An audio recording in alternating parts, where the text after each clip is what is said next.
You're watching Tag TV.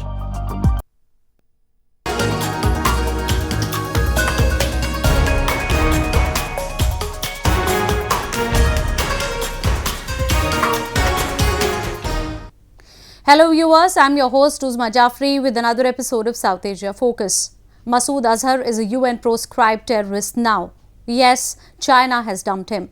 The 1267 Sanctions Committee of the United Nations Security Council has finally listed Azhar as a terrorist after China, which was repeatedly blocking his designation, gave into the mounting international pressure. While it is being hailed across the global spectrum as a major diplomatic victory for Indians who were unrelentingly following the cause, Pakistan, which has provided him a safe haven, finds itself cornered and isolated. A report. Relentless Indian efforts finally paid off as Masood Azhar, a mass murderer, a terrorist and mastermind of a number of horrific attacks on Indian soil, including the recent Pulwama attack, where more than 40 Indian paramilitary personnel lost their lives, was declared a global terrorist by United Nations. His designation as a terrorist materialized after P3, the grouping of the United States, the United Kingdom and France, moved a proposal few weeks back in the wake of the Pulwama attack. China had earlier put a technical hold on it. However, it withdrew its stance on 1st May 2019 after unprecedented pressure accumulated against it.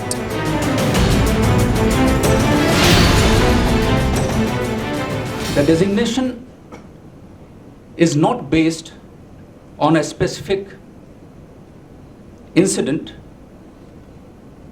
but on the basis of evidence which we have shared with the members of the 1267 Sanctions Committee, linking Masood Azhar to several acts of terrorism.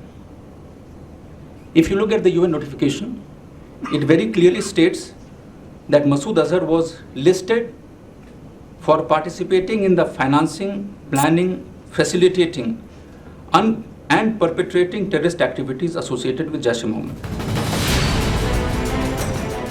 India had been making relentless efforts towards designating Azhar as a global terrorist, but China had stonewalled every move until recently.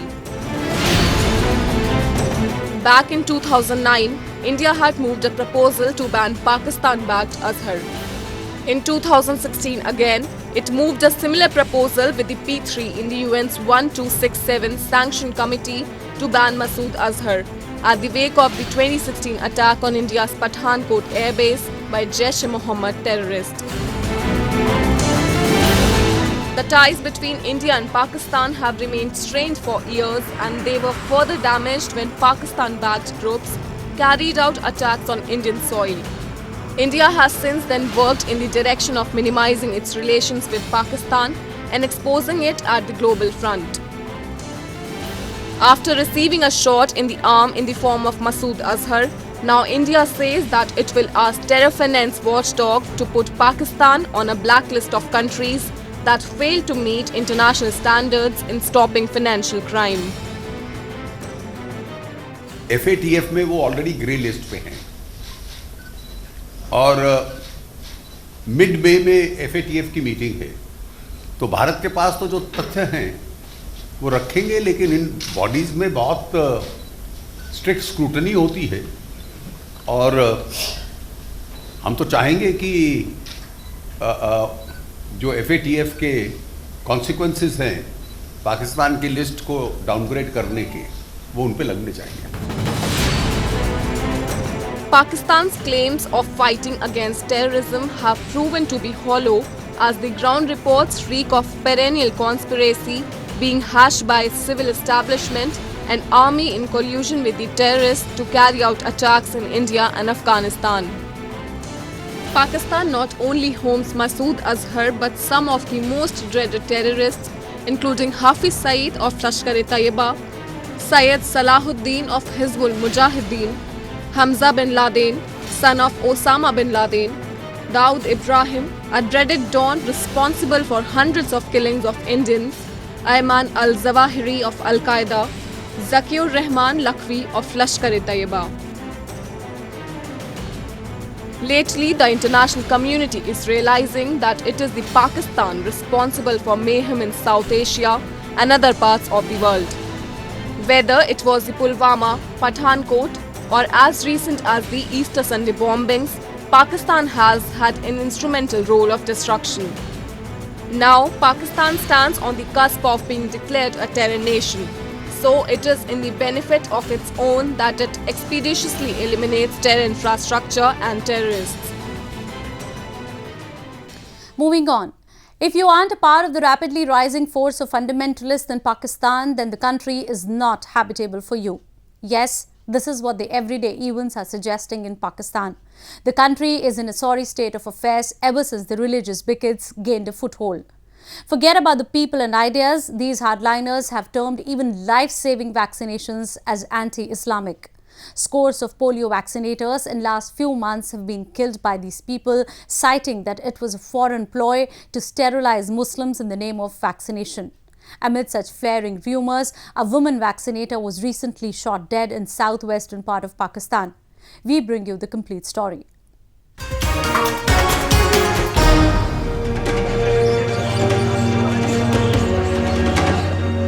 Global efforts aimed at eliminating the crippling childhood disease of polio suffered yet another setback in Pakistan as two female vaccinators were attacked by gunmen in Chaman region of Balochistan province. While 20-year-old Rashida Baby died, the other one is battling for her life. In a separate incident, two police officers guarding the polio worker were also killed in the northwest part of the country, while another polio worker was stabbed to death in the eastern city of Lahore.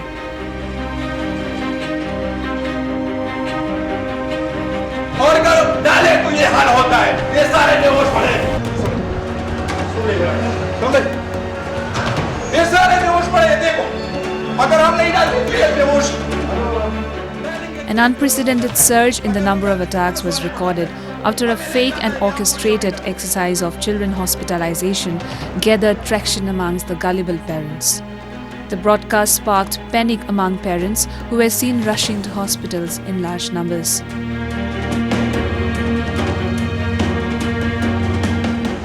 This year's vaccine program commenced on 23rd April and 4 people associated with the mission have already lost their lives.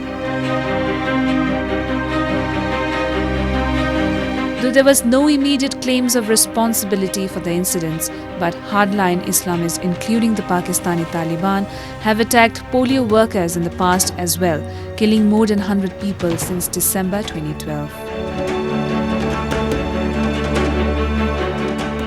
The rise in number is suggestive of the country's dual failure. It has not only failed at prioritizing its own citizens' health, but also the growing violent religious extremism. बस यही कहते हैं ये America वालों की चाल है, ये लोग चाल कर रहे हैं और ये हमारी नस्लें ख़त्म कर रहे हैं। आप क्यों कर रहे हैं यहाँ पे आके? ये इलाका गैर है, तालिबान है यहाँ पे सब। इनसे ऊपर जो एरिया इंचार्ज है उन्होंने कहा था कि आप किसी से कुछ मत बोलिए, अपना काम कीजिए आप। बस इन लोगों ने फायर किया सर में उसके बच्ची के। While the polio has been eradicated from almost all parts of the world, Pakistan's fight against the disease has faltered time and again. The principal reasons being the unwavering campaign by the hardliners who believe that vaccination is an un-Islamic Western plot to harm their children and the whole society.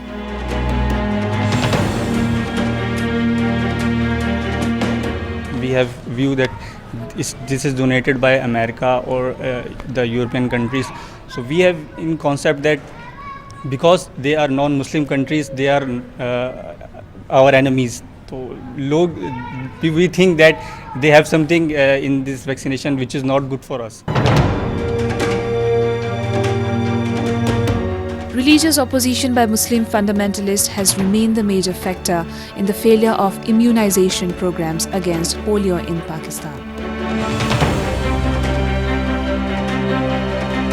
Some ultra-conservative religious leaders have even spread rumors that vaccines contain ingredients forbidden in Islam, such as pork derivatives, or that can cause infertility as part of a Western plot to reduce the population.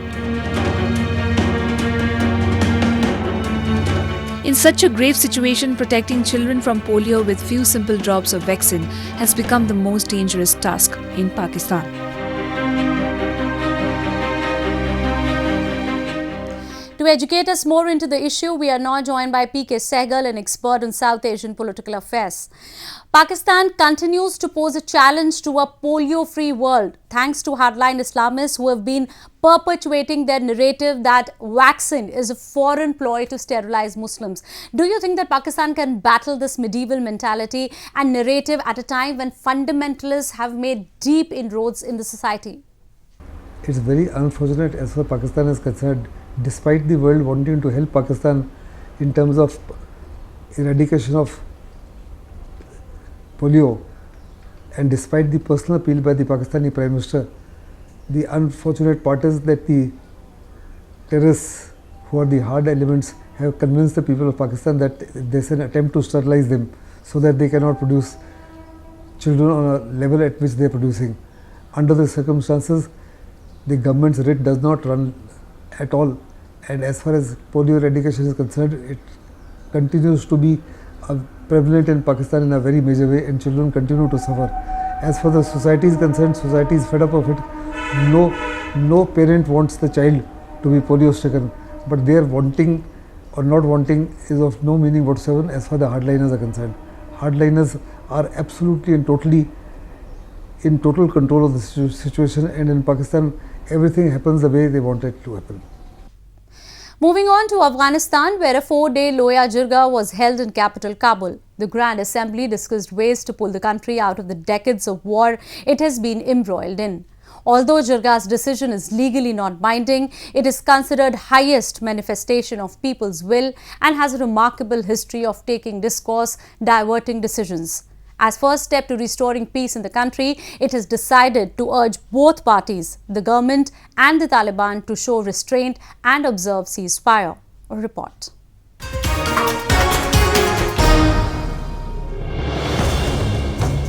More than 3,200 delegates who attended the consultative Loya Jirga or Grand Assembly have demanded a ceasefire from both Taliban and the government in order to restore peace in Afghanistan.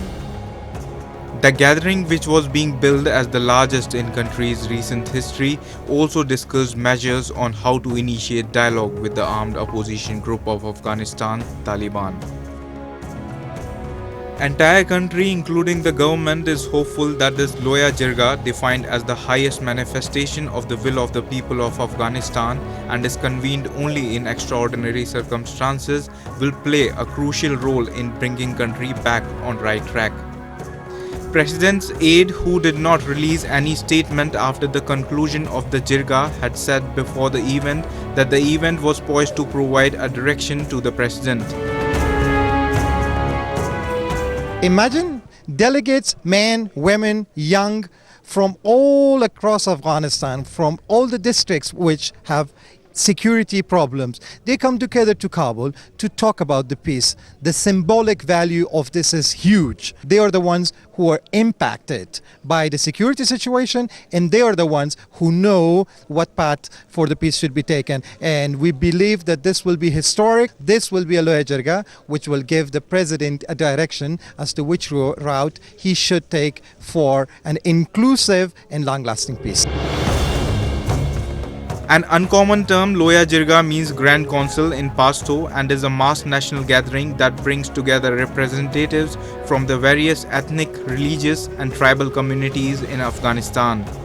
The centuries-old institution has been convened a number of times in the past to settle national issues or address any type of national crisis. Historically, it has been used to approve a new constitution, declare war, choosing a new king, or to make sweeping social or political reforms. However, any verdict it hands out must be approved by the two houses of the Afghan parliament and the president in order for it to be made official.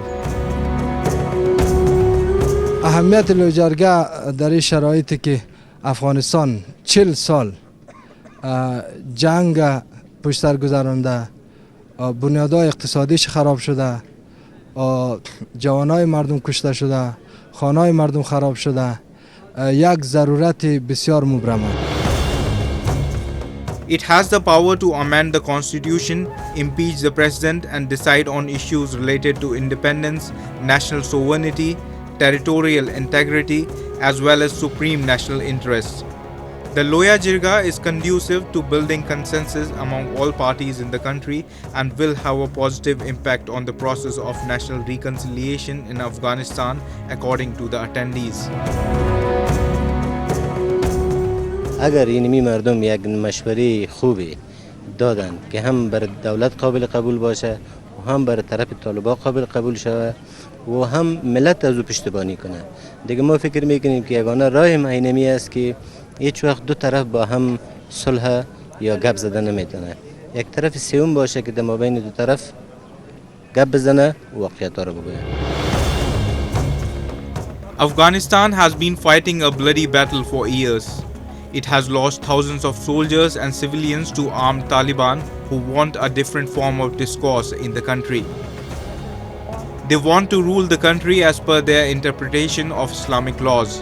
They want a radical change in the country, with women being pushed towards a life more or less equivalent to slavery.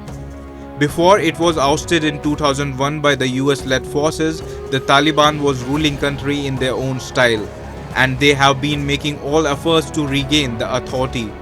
They claim to control more than 60% of country's population. The government was forced to hold a Loya Jirga after it was snubbed by these insurgents in the ongoing peace process, and the threats magnified after they held a meeting in Russia. A seemingly nervous president has since then been unreasonably generous in his outreach to the insurgents. He has provided all offers that he could to bring Taliban on the negotiating table.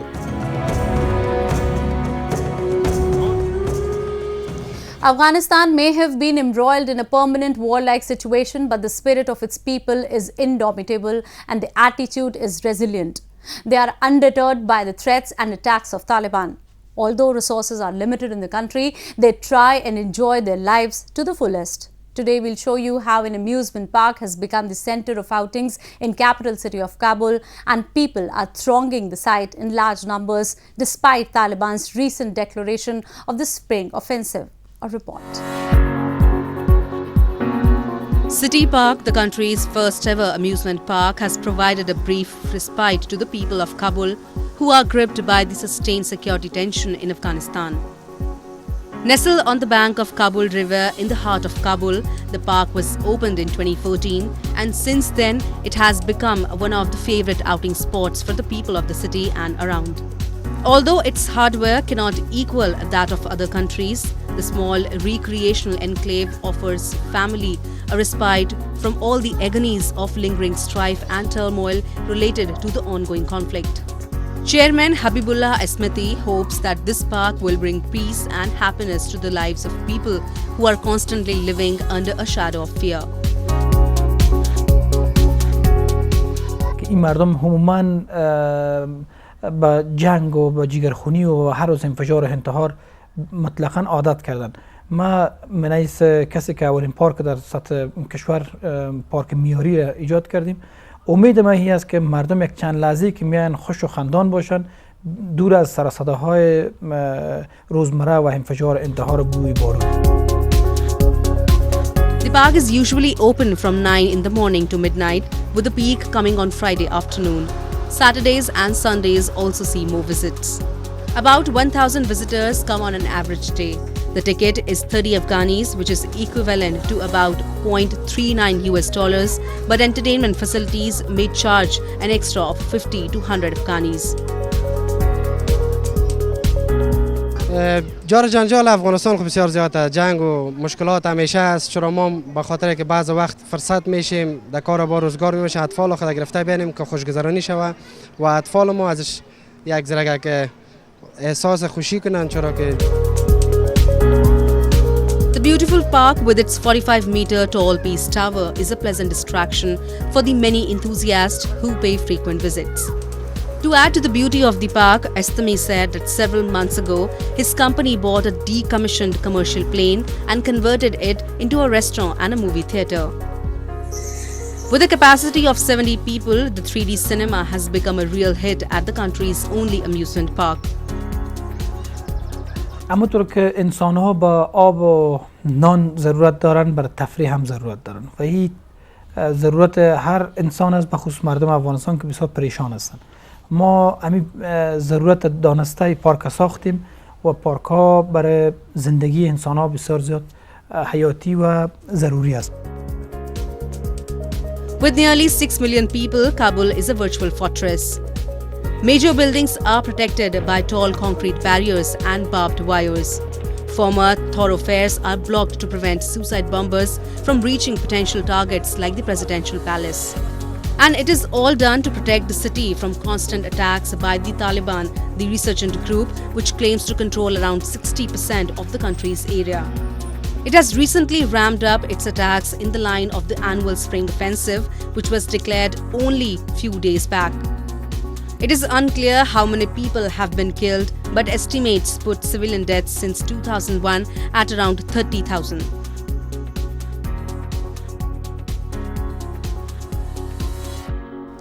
Moving on to India, which has rich textile heritage. To promote fashion, recently a two-day fashion extravaganza, Asian Designer Week 2019 was organized in capital New Delhi.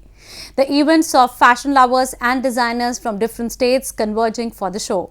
The show had special features from the northeastern part of the country. Take a look.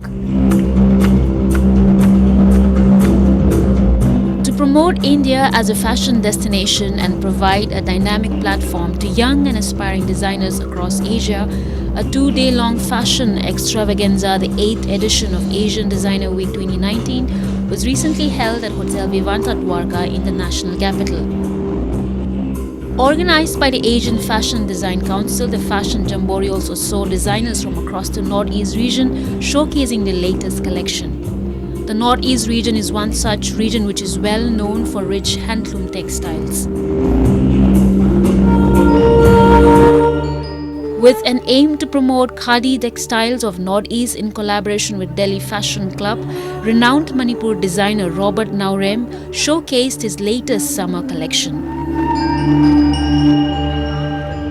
This collection speaks not only just about fashion design, it has a lot of emotion to do our Northeast. Northeast is an area where there is a lot of creative people, creative weavers, and very famous in handloom and textile. But it has been, get out of the limelight. Manipuri actress Soma Laishram from the state was the showstopper for designer Robert. Celebrating spring-summer, Robert's collection showcased exquisite Manipuri cultural dress clubbed with Naga headgear. Bridal dress of Manipuri traditional attire, but this color has been a bit customized by the most creative person of Manipur, Mr. Robert, the fashion, the designer himself. And yeah, he's been speaking about the people of Northeast. Manipur is very creative, but he himself is a very creative person. And he has been working totally hard to promote the tradition and culture of Northeast of Manipur. Initiatives like this not only promote Indian fashion industry globally, but also strengthen India's geopolitical position among neighboring countries through cross-border art and cultural exchange across the subcontinent. Indian fashion industry has recorded a steady growth in recent times. With that, we come to the end of this week's episode. See you next week. Goodbye and take care.